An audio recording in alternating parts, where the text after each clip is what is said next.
હાર્દિક પટેલ અને સી.કે. પટેલ અંગે એસપીજીના અધ્યક્ષ લાલજી પટેલે જણાવ્યું છે કે ચૂંટણી લડવી કે ન લડવી એ હાર્દિક અને સી.કે. પટેલનો વ્યક્તિગત નિર્ણય છે। આ મામલે હું કંઈ જ ન કહી શકું, પણ હાર્દિક પટેલે પહેલા સમાજના પ્રશ્ન સોલ્વ કરવા જોઈએ અને ત્યારબાદ ચૂંટણી લડવા અંગે નિર્ણય કરવો જોઈએ।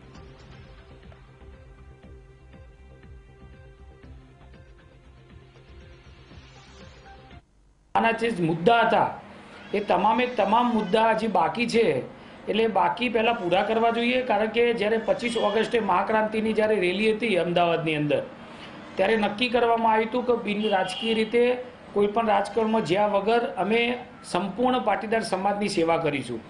તો એને ચૂંટણી લડવી હોય તો લડી શકે છે, સ્વતંત્ર સમાજનો કોઈપણ માણસ ચૂંટણી લડી શકે છે, પણ જ્યારે મુખ્ય મુદ્દા મારા બાકી હોય ત્યાં સુધી ચૂંટણી લડવાની જાહેરાત ના કરવી જોઈએ।